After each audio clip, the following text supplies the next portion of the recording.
akan dilanjutkan oleh Bu Kuni. Silakan.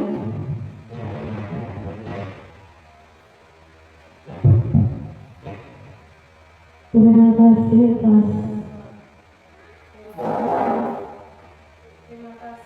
waktunya Bapak Ibu rekan guru SDM di Sentul. Saya melanjutkan masih tentang budaya positif Bapak Ibu. Di sini ada motivasi perilaku manusia. Motivasi perilaku manusia itu ada dua, Bapak Ibu. Yang pertama yaitu motivasi ekstrinsik. Yang kita tahu kalau motivasi ekstrinsik itu kan dari mana? Dari luar ya Bapak Ibu. Nah, ini ada dua poinnya, yaitu untuk menghindari ketidaknyamanan atau hukuman. Dan poin kedua, untuk mendapatkan penghargaan dari orang lain. Nah, yang kedua yaitu motivasi intrinsik. Motivasi intrinsik ini dari dalam diri, yaitu untuk menjadi orang yang mereka inginkan dan menghargai diri sendiri dengan nilai-nilai yang mereka percaya. Nah, di sini ada beberapa motivasi tadi. Di sini ada hukuman, konsekuensi, dan restitusi. Nah, di sini hukuman itu tidak terencana. Kita kan kalau misalnya ada anak-anak melakukan kesalahan, misalnya ada yang memecahkan kaca, dia main bola lalu kena kaca.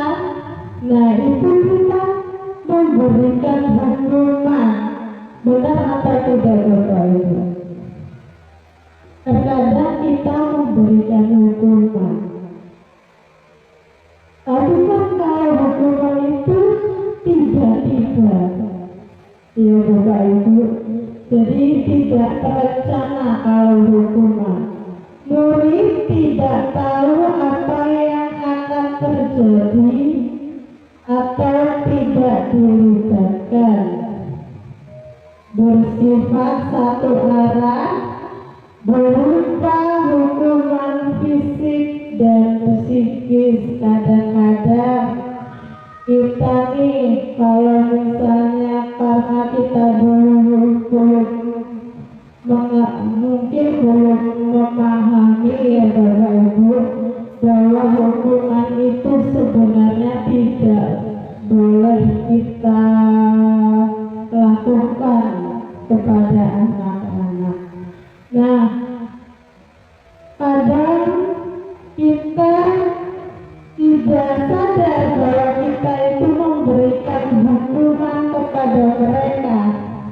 Seperti ini, kalau tidak mengikuti upacara, ayo laki di tengah-tengah lapangan 5 kali. Ya, bahwa itu termasuk dalam hukuman. Itu sebenarnya tidak boleh dan tidak boleh seorang kepada anak-anak. Yang kedua adalah konsekuensi.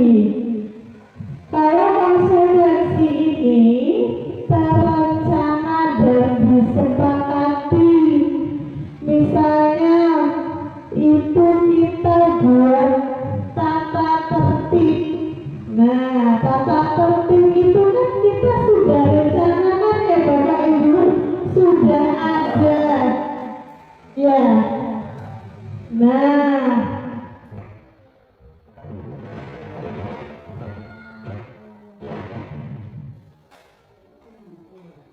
tadi di situ ya, baik Bapak Ibu, masih kita lanjutkan saja.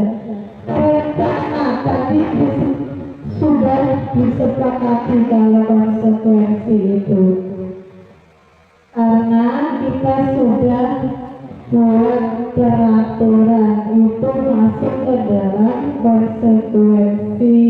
Jadi misalnya anak-anak bersalah seperti mereka tidak menggunakan sepatu warna hitam misalnya. Nah itu kan kita sudah punya peraturan ya Bapak Ibu, bahwa kita itu harus, anak-anak memang sudah ada konsekuensinya.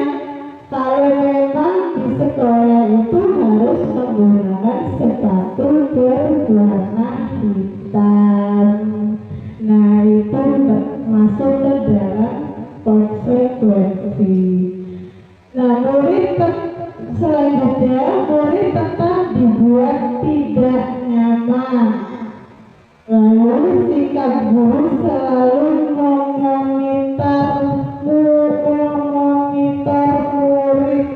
Maksudnya guru selalu memantau terus untuk kegiatan muridnya, itu masuk ke dalam konsekuensi. Selanjutnya yaitu restitusi. Proses menciptakan kondisi bagi murid untuk memperbaiki kesalahan. Proses kolaborasi yang mengajarkan murid untuk mencari solusi sendiri. Nah, yang harus kita lakukan jika murid kita melakukan kesalahan adalah dengan restitusi Bapak Ibu. Jadi kita tidak boleh menggunakan hukuman atau konsekuensi tadi itu. Yang harus kita lakukan adalah menggunakan restitusi. Selanjutnya. Nah di sini ada 5 posisi kontrol guru. Jadi kita itu sebagai seorang guru itu punya posisi kontrol Bapak Ibu. Tapi kita tidak sadar ya Bapak Ibu bahwa kita pernah menjadi seorang penghukum. Teman seperti tadi yang sudah dijelaskan oleh Ibu Rana tadi, membuat merasa bersalah, lalu teman, pemantau dan manajer. Nah, selanjutnya. Nah, di sini ada penjelasan tentang penerapan posisi kontrol itu tadi Bapak Ibu. Yang pertama yaitu ini kasusnya, murid tidak memakai atribut lengkap saat upacara bendera. Ini kasusnya, misalnya ini Bu, kasus ini misalnya contohnya ya, contoh anak itu membuat kasus murid tidak memakai atribut lengkap saat upacara bendera. Kalau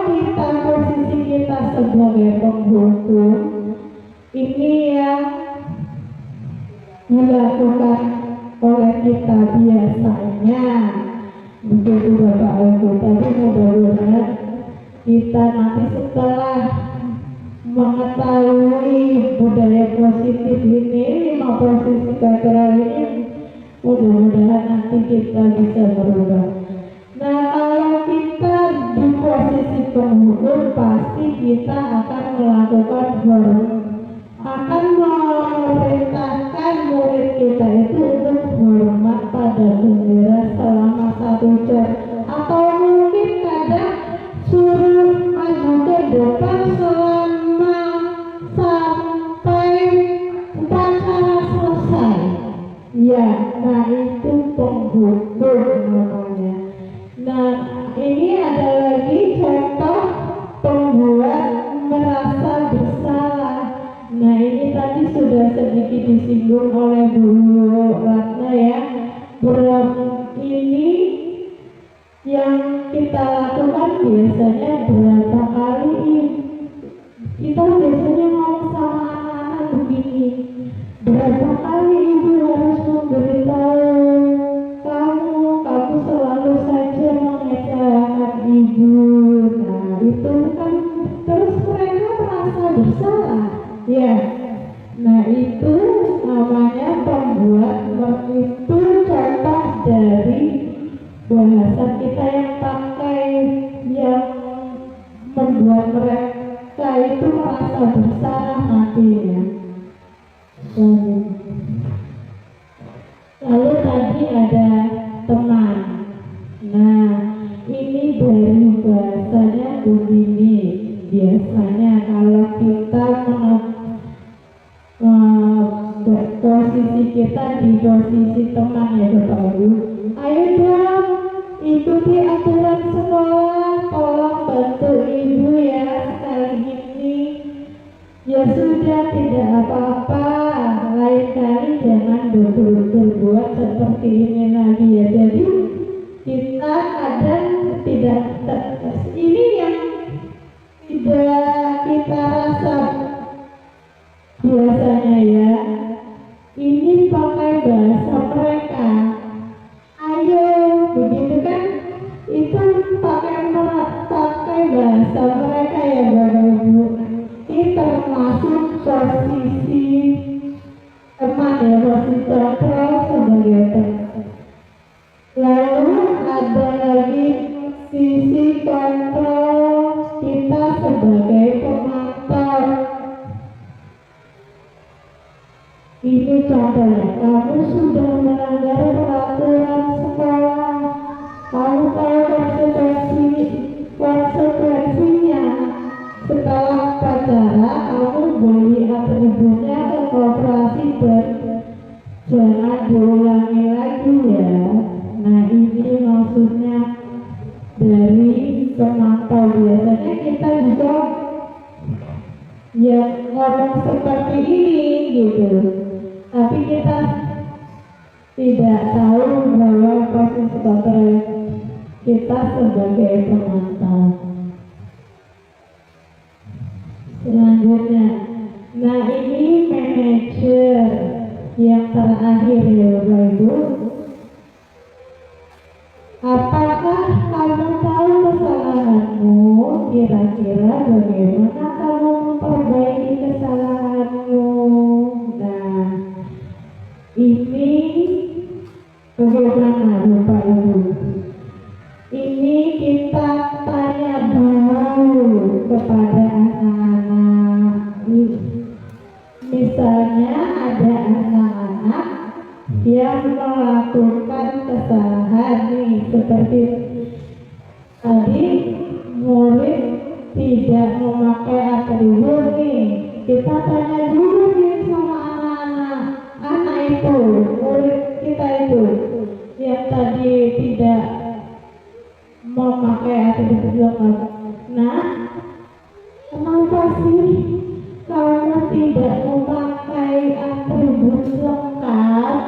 Kita harus bertanya seperti itu terlebih dahulu, karena mereka melakukan kesalahan pasti punya alasan Bapak Ibu. Jadi kita tidak boleh langsung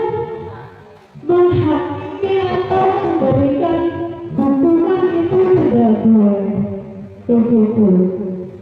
Jadi kita harus tanya dulu nih, nah kenapa kok tidak menggunakan atribut lengkap? Mereka itu kan jelaskan apa alasannya bikin nanti mereka rasa punya atau topinya hilang atau bagaimana, pasti itu mereka punya alasan tersendiri. Selanjutnya.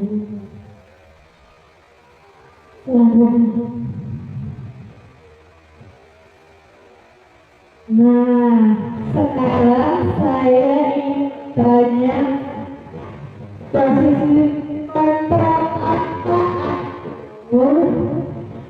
Ini saya bertanya sama Bapak Ibu.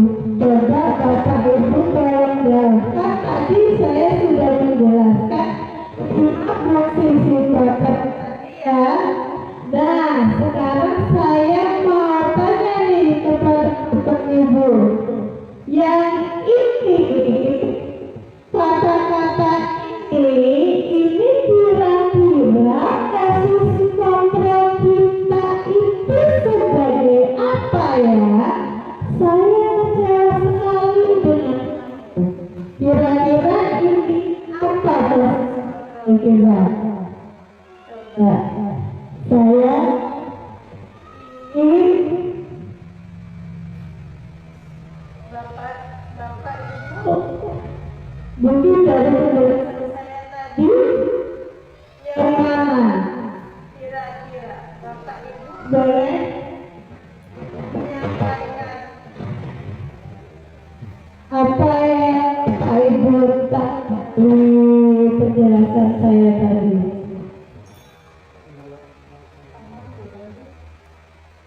Namun menghukum pembuat rasa bersalah, teman, pengantar atau manajer. Kata-kata hilang tadi.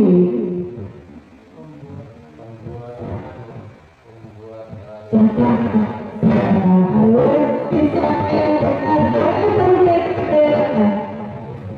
boleh siapa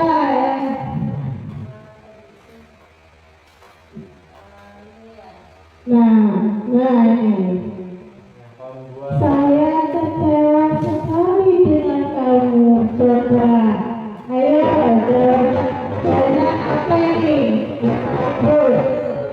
kira-kira sisi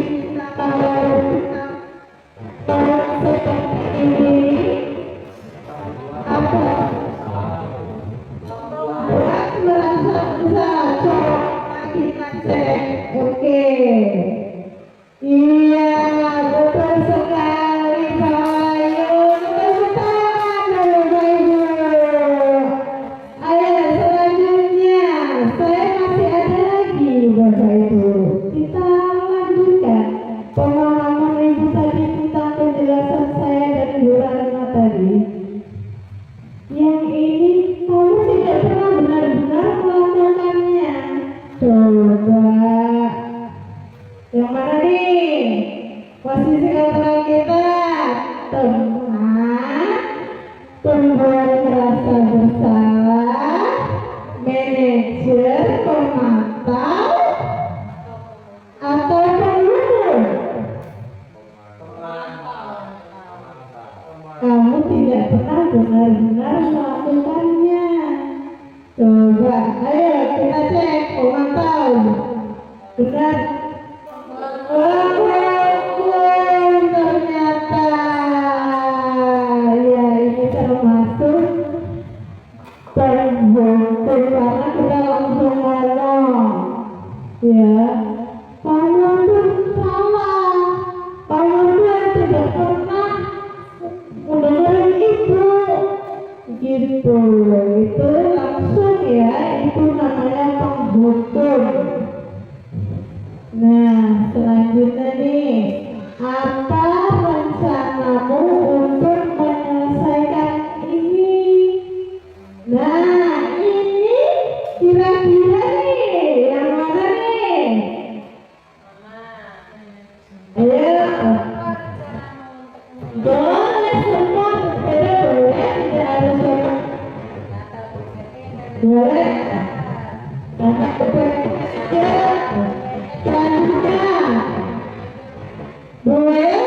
Gimana?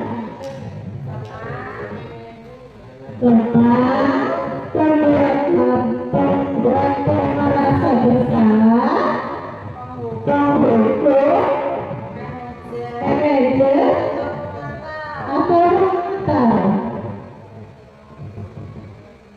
atau apa rencana untuk menyelesaikan ini? Begitu kita bertanya seperti itu kepada murid, kira-kira posisi kakak kita itu sebagai apa? Begitu. Coba Bapak Ibu. Manajer, oke, coba kita lihat. Iya, benar sekali. Berarti Bapak Ibu sudah menerima tadi ya dari pembahasan kita tentang disiplin positif. Coba ada selanjutnya. Ayo lakukan demi ibu ya. Begitu. Ayo yang mana? Teman, buat merasakan sakit. Ayo lakukan ibu. Ayo.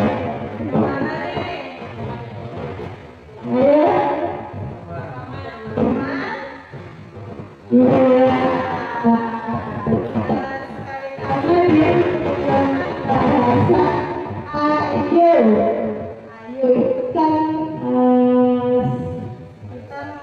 seperti kayu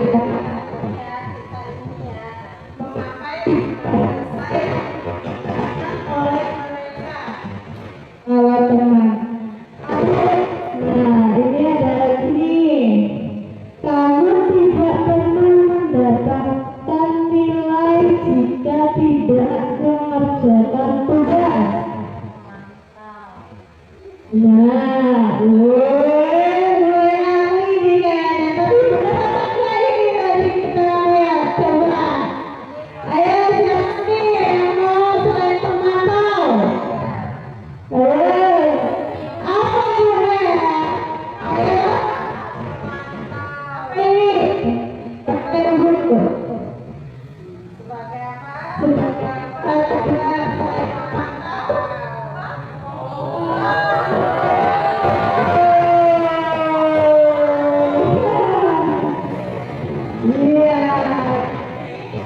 Adalah sebagai penghukum.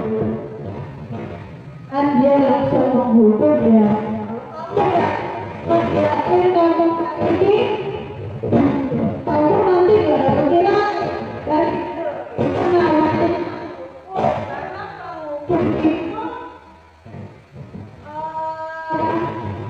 langsung.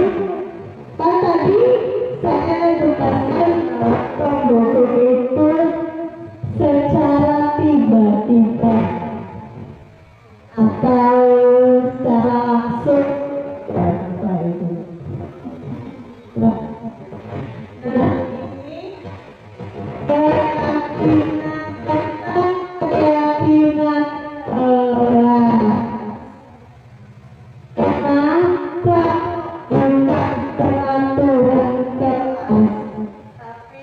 Keyakinan orang kenapa peraturan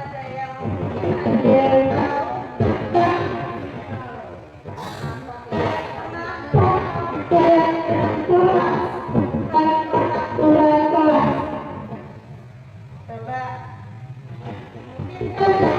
keyakinan kelas.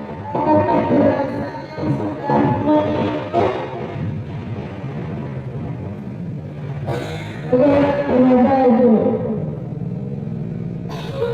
ada yang mengapa karena kelas, mengapa bukan peraturan kelas? Bagaimana?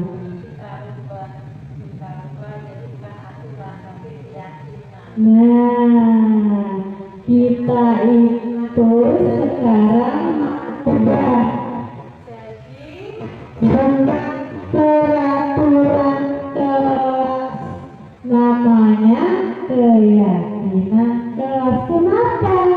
Karena kalau peraturan kelas itu anak-anak nantinya hanya melakukan kebaikan itu hanya kalau ada pemaksaan, terpaksa begitu. Kalau misalnya kita sudah buat langsung nih peraturan, masih dari luar motivasinya kita. Kalau untuk peraturan kelas, karena kan kita langsung buat di peraturan,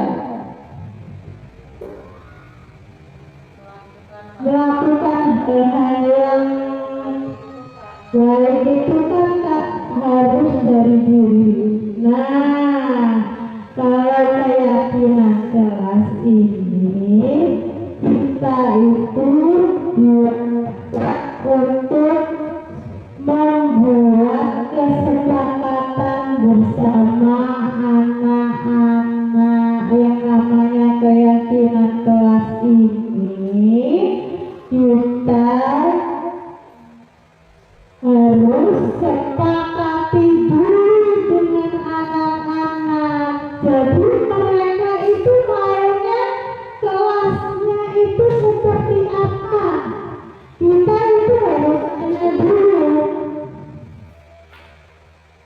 Jadi apa pendapat mereka, mereka maunya seperti apa. Jadi kita tuh nggak memaksa, bukan kita yang buat peraturan, tapi mereka meyakini dari diri mereka sendiri. Nah, itulah yang namanya keyakinan kelas.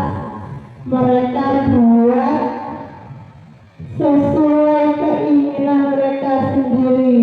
Nanti kita buat di kelas ya Bapak Ibu, semuanya kita buat. Kita tanya dulu mereka ini maunya kelasnya gimana. Kita jelaskan dulu bahwa seharusnya kalau kita di kelas kita mau aman, nyaman, tentram, itu kita harus membuat keyakinan kelas dulu. Nah, keyakinan kelas ini bukan dari keinginan guru, tapi dari keinginan mereka, dari murid-murid kita. Berarti mereka dari dalam diri mereka sendiri, supaya nantinya mereka tidak merasa terpaksa. Ya Bapak Ibu ya, besok kita mulai membuat keyakinan kelas untuk kelas kita, untuk agar anak-anak kita itu merasa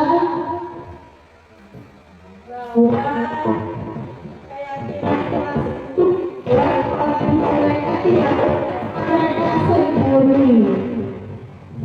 Dan mereka melakukan kebaikan, melakukan gaya positif dengan baik.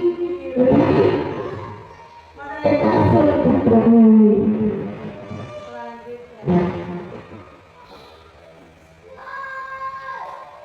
Ini saya kemarin sudah membuat pembentukan keyakinan kelas dengan anak-anak Bapak Ibu. Saya disuruh menanyakan dulu mereka sepakat atau tidak, begitu. Setelah kita buat nih keyakinan kelas ini, nanti kita tanya mereka sepakat atau tidak. Nah, pembentukan keyakinan kelas ini ada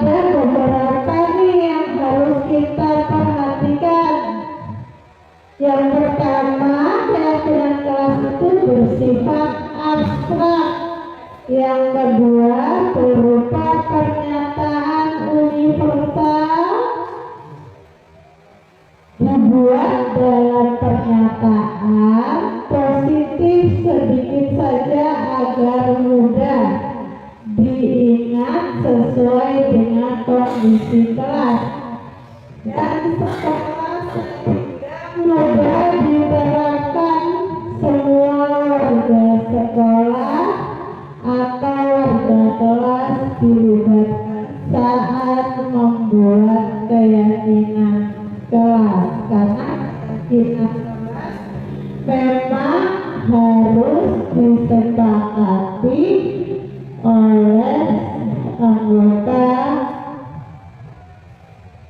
sekolah atau di kelas kita bersama murid-murid ya Bapak Ibu. Selanjutnya, nah di sini yang terakhir yaitu segitiga restitusi. Apa sih segitiga restitusi ini? Segitiga restitusi itu adalah suatu proses dialog yang dijalankan oleh guru agar dapat menghasilkan murid yang mandiri dan bertanggung jawab.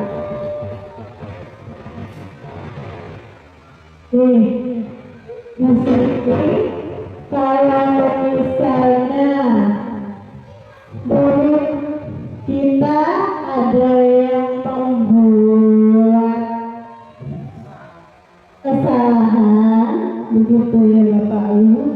Nah, sebagai seorang guru kita harus menggunakan segitiga restitusi ini. Ini yang harus kita pakai untuk menyelesaikan masalah yang mereka hadapi, Bapak Ibu. Jadi ini nanti yang harus kita lakukan jika murid kita melakukan kesalahan. Segitiga restitusi yang namanya segitiga berarti ada 3. Yang pertama yaitu menstabilkan identitas, yang kedua validasi tindakan yang salah, dan yang ketiga menanyakan keyakinan kelas. Di sini ada pengertiannya Bapak Ibu. Nah, ini menstabilkan identitas berdasarkan prinsip membuat kesalahan adalah bagian dari proses pembelajaran. Jadi anak-anak itu ya nggak ada yang salah. Semua itu adalah proses pembelajaran mereka. Karena berbuat salah itu wajar, tidak ada manusia yang sempurna. Ibu bapak juga pernah melakukan itu ya kan? Ya kan? Sama seperti murid-murid kita. Ibu bapak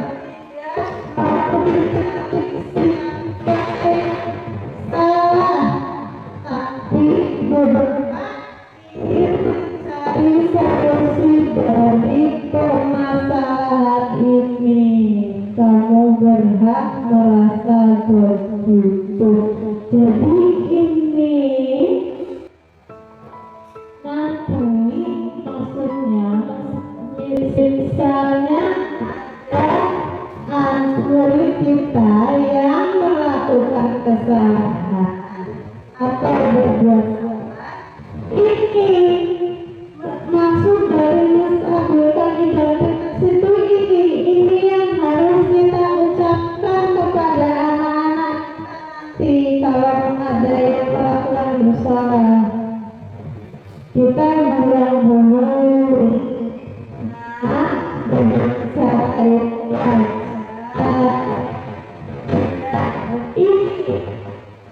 inilah yang harus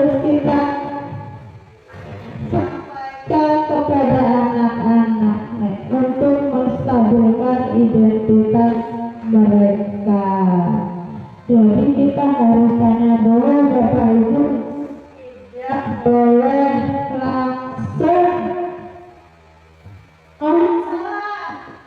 kamu begini, kamu harus gitu, itu tidak boleh. Jadi kita harus menggunakan segitiga restitusi ini. Kita bertanya dulu kepada anak, kamu kenapa? Kamu lakukan, kamu kenapa? Kak begini, gitu. Kita tanya dulu kepada anak-anak. Kita dengarkan dulu mereka. Mereka itu ngapain? Kenapa? Itu didengarkan dulu. Lanjut.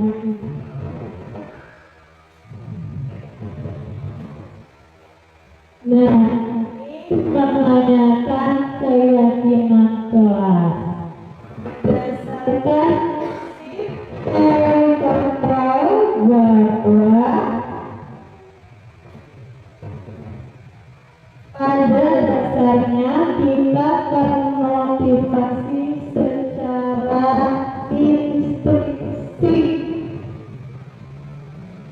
Jadi nanti kan kita dan misalnya kita sudah membuat keyakinan kelas. Jadi mereka kalau membuat keyakinan kelas itu kan dari mereka sendiri ya, pasti mereka ingat. Jadi kita waktu mereka melakukan kesalahan itu, kita harus menanyakan kembali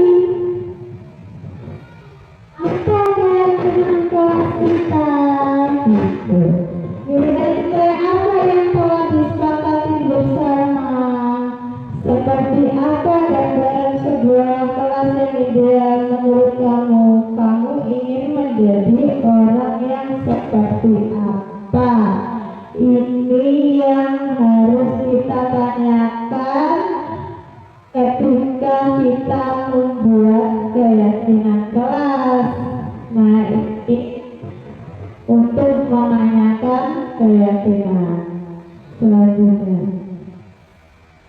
Nah, ini adalah contoh dari penerapan 3 restitusi kemarin.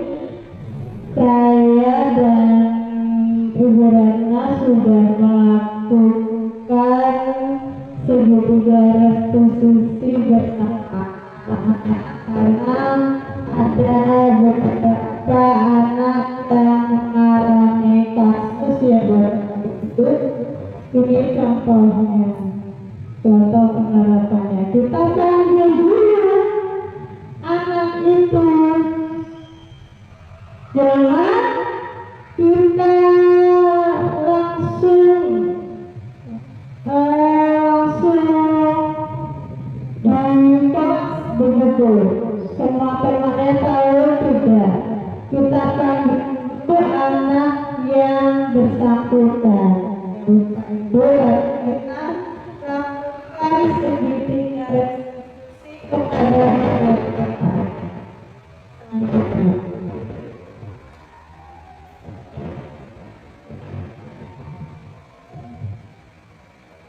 Ini adalah untuk ya Bapak Ibu dalam penerapan program disiplin itu banyak guru memiliki standar kepribadian profesional dan sosial yang baik, di mana guru mampu memastikan dirinya dalam posisi kontrol saat ini. Apa posisi kontrol harus kita gunakan sebagai seorang guru Bapak Ibu? Berarti apa yang posisi kontrol yang harus kita pakai sebagai seorang guru itu apa? Nah, sebagai seorang guru itu posisi kontrolnya adalah seorang manajer Bapak Jadi tidak boleh ukur apa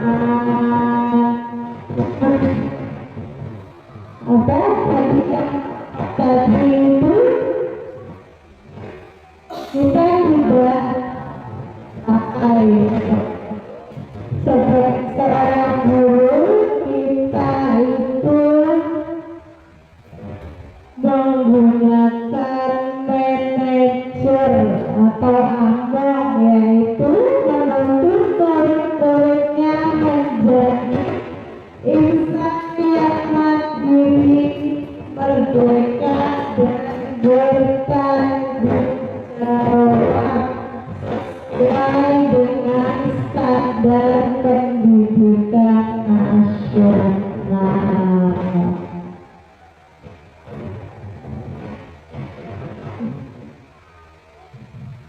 Sepertinya sudah selesai diseminasi saya Larasati dan Ibu Ratnawati sebagai guru penggerak angkatan 9 sudah mendefinisikan budaya positif kepada Bapak Ibu sekalian. Semoga nanti ke depannya setelah kita tahu tentang budaya positif, kita bisa merubah lebih baik lagi bagaimana kita harus bersikap kepada murid kita, ya Bapak Ibu. Kita harus merubah karena sekarang ini kita tidak bisa memaksa anak sesuai dengan keinginan kita, tapi kita harus tahu apa yang mereka mau. Kita harus mengikuti apa yang mereka mau dengan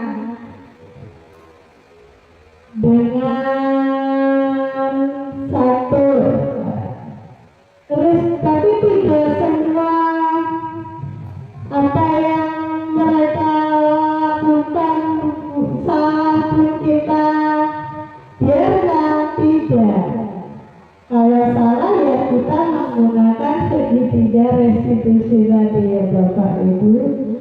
Semoga dengan adanya diseminasi ini Bapak Ibu mengetahui bahwa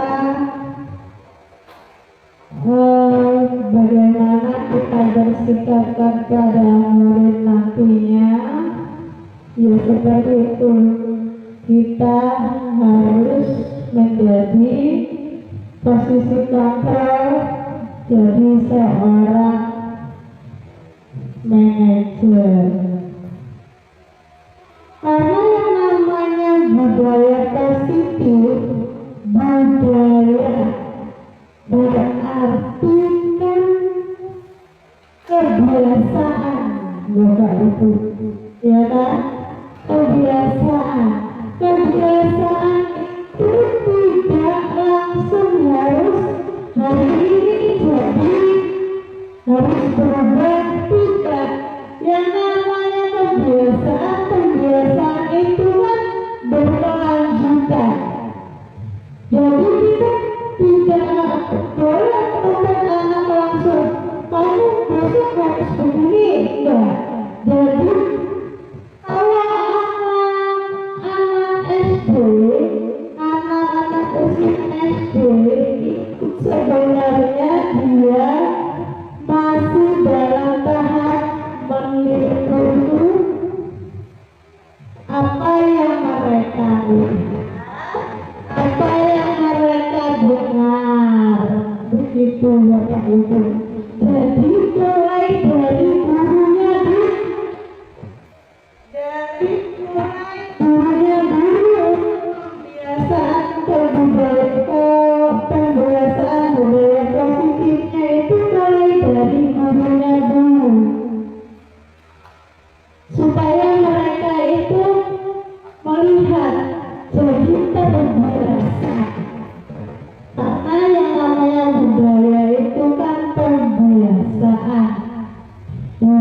positif itu pembiasaan yang baik. Misalnya anak itu buang sampah sembarangan atau bagaimana, kita tunjukkan dulu sebagai seorang guru itu untuk contoh mereka. Jadi biar mereka dari dalam dirinya sendiri, tidak disuruh-suruh kita, ayo buang sampah, jangan di situ, jangan di sini, begitu. Jadi mereka lihat kita dulu, oh ibu itu kalau ada sampah diambil terus dimasukin ke tas sampah. Nah nanti pasti otomatis pembiasaan mereka mengikuti kita nantinya. Begitu baik. Mungkin itu saja yang bisa saya sampaikan kepada. Saya ucapkan terima kasih untuk hari ini atas partisipasi dari ibu sekalian. Kepada ibu kepala sekolah saya ucapkan terima kasih. Saya lebih kurangnya saya mohon maaf kepada Allah, saya mohon ampun. Saya akhiri, wabillahi taufiq wal hidayah. Assalamualaikum warahmatullahi wabarakatuh. Mungkin ada dari ibu boleh.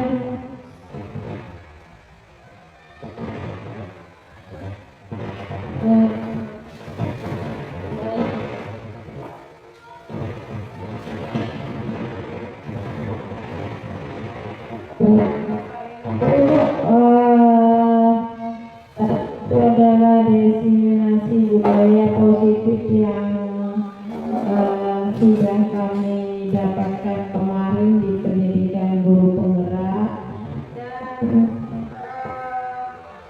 mudah-mudahan sedikit demi sedikit untuk sekolah kita bisa kita terapkan.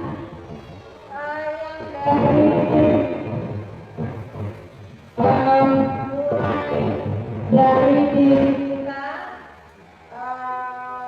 kalau bisa ataupun sekiranya kita memposisikan diri kita sebagai manajer.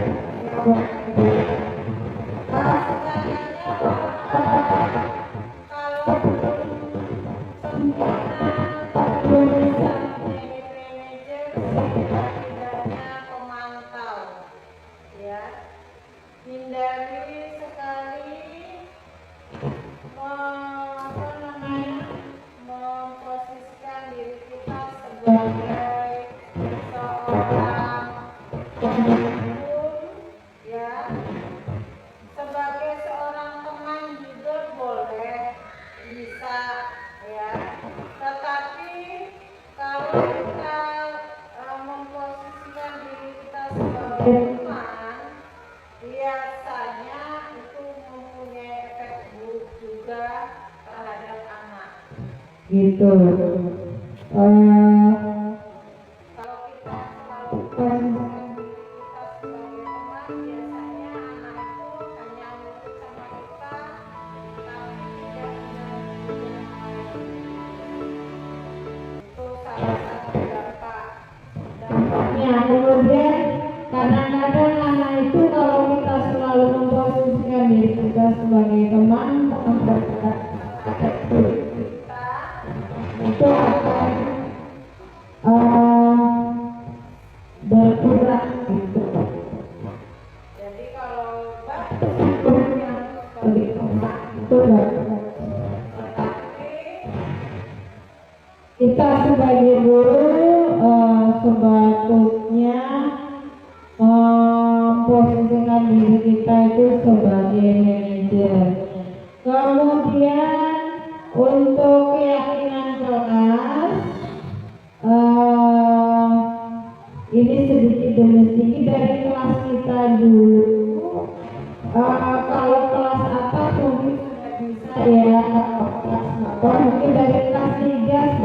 sudah bisa tidak komplek. Tapi kalau untuk kelas 1 Pak belum ya. Buat keyakinan kelas, intinya keyakinan kelas itu adalah sikap-sikap yang kebajikan universal itu tadi, itu kita ini ke anak-anak kita tanyakan gitu ya, senyamannya mereka kelas itu mau dibuat seperti apa ya. Mereka yakin dari diri mereka sendiri, mudah-mudahan dalam melaksanakan keyakinan kelas itu mereka tidak merasa dipaksa gitu. Selanjutnya segitiga restitusi ya, itu digunakan untuk menyelesaikan masalah. Jadi kalau ada anak-anak yang berbuat tidak baik, itu tidak langsung dihukum, tapi kita ajak mereka untuk bicara.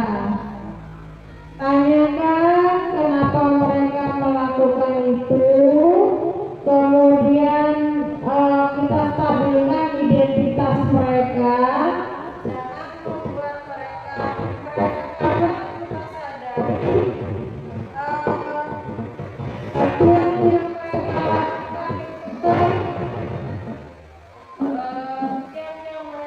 sadari yang jelas itu untuk memenuhi kebutuhan hidupnya kan ya, mau itu baik ataupun tidak baik itu pasti mereka lakukan karena ada kebutuhan hidup mereka, itu kebutuhan hidupnya itu yang tidak terpenuhi.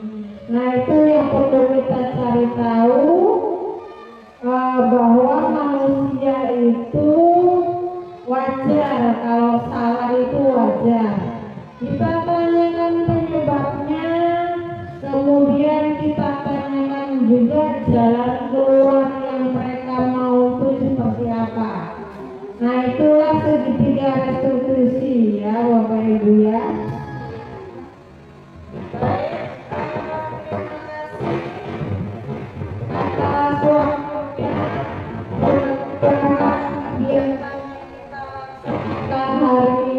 Bermanfaat, barokah, dan dapat dikerjakan,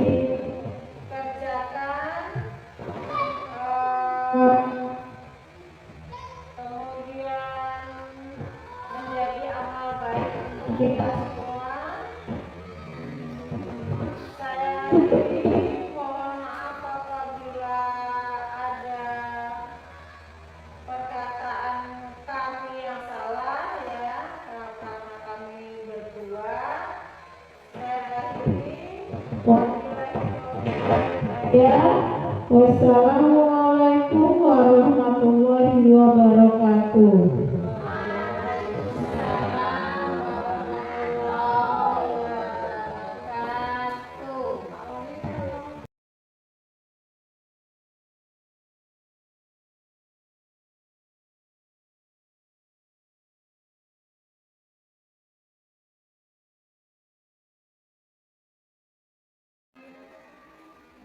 Anak-anak, ini tadi keyakinan kelas yang sudah kita buat. Nah ini tadi ini ada berapa ini? 8. Nah 8 ini adalah keyakinan kelas yang akan kita sepakati. Sudah sepakat atau belum? Sudah yakin akan berperilaku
Nasya, ibu panggil ke sini, tahu nggak? Perhatikan Nasya ini sering banget datang terlambat. Nasya kenapa kok datang terlambat terus? Bantu ibu dulu. Ya, bantunya apa? Nasya kan masih kecil. Kalau misalnya mau membantu ibu menyapu atau apa, Nasya, itu seharusnya gimana? Lebih awal dibilangnya biar ke sekolahnya tidak terlambat. Nasya berarti harus bangun lebih awal. Misalnya terlambat terus nih ke sekolah, itu menurut Nasya perbuatan baik atau tidak? Tidak. Berarti untuk selanjutnya Nasya harus seperti apa? Nah, berapa lebih kedepannya berapa lebih awal dan apa tidak mengulanginya lagi ya. Iya, baik, terima kasih. Boleh balik lagi ke kelas ya. Nopan sama Repan, tahu nggak ibu panggil kenapa? Ini ibu tadi dengar katanya Repan itu marah-marah sama Nopan, benar atau tidak? Iya. Kenapa kok Repan marah-marah? Nah, Nopan menyontek pekerjaan saya. Sering? Iya.